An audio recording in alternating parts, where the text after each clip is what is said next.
Good morning, my dear students. Today we are going to learn about the chapter Acid, Bases and Salt.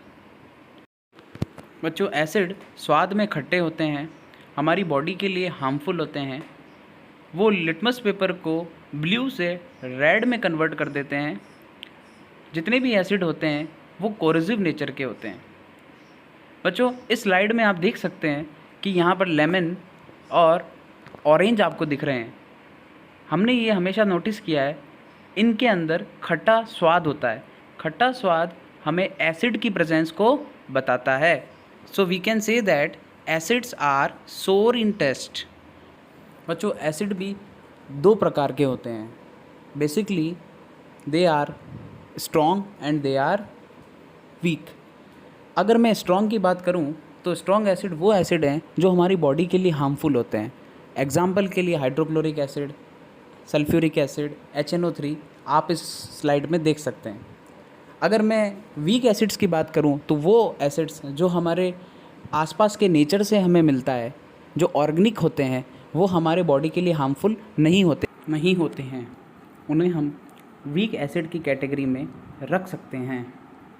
Example के लिए tartaric acid, acetic acid, all these are example of weak acid.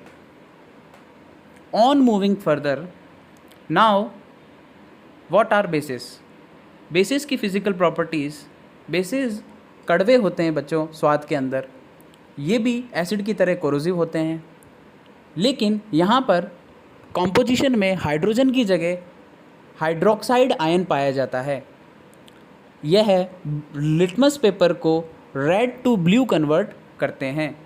इनकी properties भी काफ़ी कुछ acid से मिलती जुलती होती हैं, बट कॉमन एग्जाम्पल बेसिस के sodium hydroxide, ammonium hydroxide, calcium hydroxide होते हैं।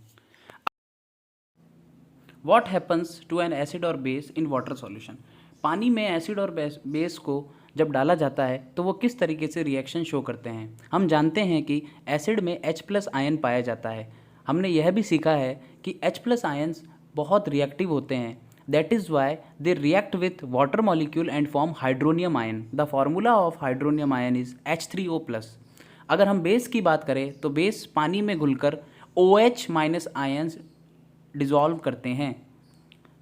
जो बेस पानी में सॉल्युबल होते हैं उन्हें हम एल्कलीज कहते हैं, जैसे कि NaOH, KOH एट्सेट्रा। एसिड और बेस की पानी के साथ रिएक्शन एक्सोथर्मिक होती है। इस कारण से हमें जब भी एसिड और बेस को पानी में मिलाना हो तो हमें काफ़ी सावधानी रखनी चाहिए, क्योंकि वहाँ पर इवोल्यूशन हीट बहुत ज़्यादा होता है।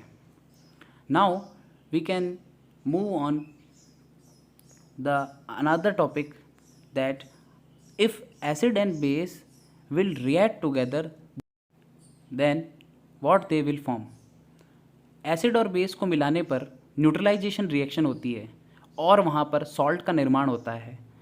The acid and base will react together to form salt and water. You can check in the slide that when NaOH is going to dissolve with HCl or react with HCl, it will form NaCl plus water. This reaction is known as neutralization reaction. Now what is the strength of acid and base? बच्चों, हमने पहले भी बात की थी कि acid strong भी होते हैं और वीक भी होते हैं। उसी तरीके से बेस भी स्ट्रॉन्ग होते हैं और वीक होते हैं। अगर हम केमिकली ये देखना चाहें कि एसिड की स्ट्रेंथ किस तरीके से बताई जाती है या फिर बेस की स्ट्रेंथ को कैसे डिफ़ाइन किया जाता है, तो हम ये कह सकते हैं कि जो एसिड पानी में जाकर अपने अधिक से अधिक H+ आयन्स को डिज़ोल्व करने की कोशिश करते हैं उन्हें हम स्ट्रॉन्ग एसिड कहते हैं। वो एसिड जो कम से कम H+ डोनेट करते हैं पानी में जाकर उन्हें हम वीक एसिड कहते हैं। उसी तरीके से अगर हम बात करें कि जो बेस पानी में जाकर अपने सारे OH आयन्स को डिज़ोल्व करने की कोशिश करते हैं उन्हें हम स्ट्रॉन्ग बेस कहते हैं। उसी के विपरीत जो बेस अपने कम से कम OH आयन्स को डिज़ोल्व करते हैं उन्हें हम वीक बेस कहते हैं।